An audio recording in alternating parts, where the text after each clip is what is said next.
अस्सलाम वालेकुम viewers, I'm Sheb Nasir, this is my YouTube channel. और आज मैं आपको कंस्ट्रक्शन अपडेट्स में बताता हूँ। हमने एक प्रोजेक्ट शुरू किया था एफ ब्लॉक में, इट्स 10 मरला हाउस 101।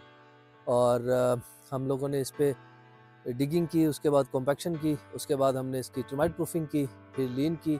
अब इस पे स्टील लेआउट हो चुका है।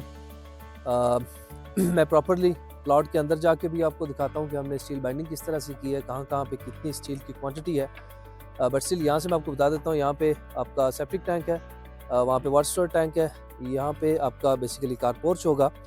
और उसके बाद फिर बाकी का लेआउट जो है वो जैसे जैसे इस पर कंस्ट्रक्शन होगी मैं आपको दिखाऊंगा कि इस पर क्या क्या चीज़ है, किस किस तरह से बड़ा यूनिक डिफरेंट सा डिज़ाइन है। और इंशाल्लाह ये एक बड़ा खूबसूरत प्रोजेक्ट जो है वो बन के सामने आएगा।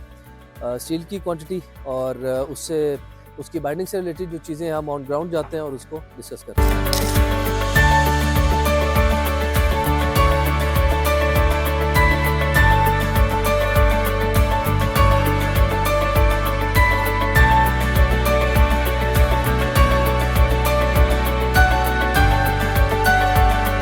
ऑलराइट जी, तो हम अभी इस प्लॉट की जो ये साइड है, बैक साइड, उसकी तरफ से हैं।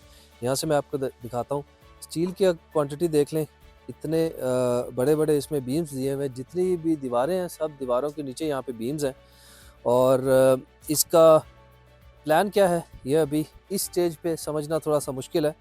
यहाँ से मैं आपको सिर्फ इतना ज़रूर बता सकता हूँ कि यहाँ पे हमारा सेप्टिक टैंक आ रहा है और इस जगह पे वाटर स्टोरेज टैंक आ रहा है। स्टील बाइंडिंग बहुत ज़रूरी होती है किसी भी प्रोजेक्ट के लिए। जैसे यहाँ पे हमने सीढ़ी के लिए ये पॉइंट छोड़ा है, तो आप इसकी बाइंडिंग देख लें कितनी मजबूत है और किस प्रोफेशनल तरीके के साथ इस पे काम किया हुआ है। प्लस एक चीज़ आपको और दिखाता हूँ जो कि आम तौर पे घरों के अंदर नहीं किया जाता। जैसे ये कॉलम है, यहाँ पे जो स्टील दिया होता है उसको टाई करने का भी प्रोसीजर आपकी ड्राइंग में दिया होता है कि बीम को आपने कॉलम को टाई किस तरह से करना है। जो इसके रिंग्स हैं, अगर आप यहाँ से करीब आएँ मैं आपको दिखाता हूँ इसके रिंग्स को टाई किस तरह से किया हुआ है। ये आमतौर पे इसको इस पॉइंट को सीधा छोड़ दिया जाता है।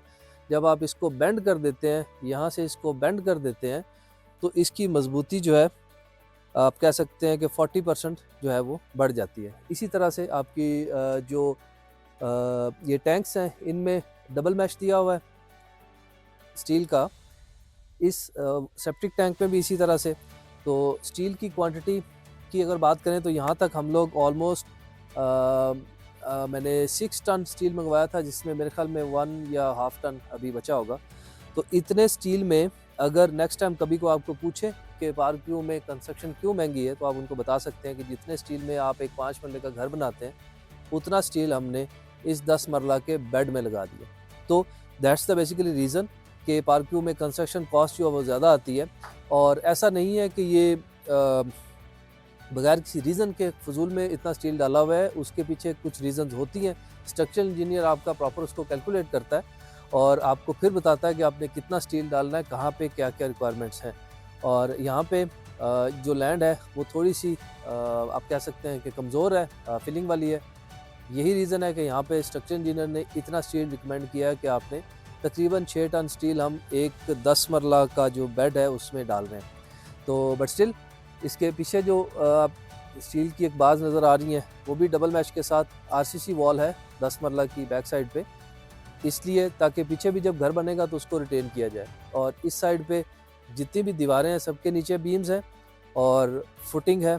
और बाकी जो एरिया आपको नज़र आ रहा है यहाँ पे कंक्रीट नहीं होगी, इसके ऊपर ब्रिक्स होंगी। उसके बाद फिर आपका प्लेंथ बीम होगा, प्लेंथ बीम के बाद इस पर बैक फिलिंग करेंगे और फिर चीज़ें आगे चलेंगी। तो ये एक पॉइंट ऐसा होता है जहाँ पे आपको टाइम लेना चाहिए और आपको उसमें properly as per society bylaws, as per structural engineer recommendations आपको उस पर उसके मुताबिक काम करना चाहिए, ताकि इन फ्यूचर आपके घर में कभी भी कोई क्रैक्स या किसी स्ट्रक्चर से रिलेटेड कोई प्रॉब्लम्स ना हो। आपको पार्क सिटी इस्लामाबाद में कंस्ट्रक्शन से रिलेटेड कोई भी सर्विस चाहिए हो तो आप हमें कांटेक्ट कर सकते हैं। Thank you so much viewers, see you soon इंशाल्लाह विद अ न्यू वीडियो। अस्सलाम वालेकुम।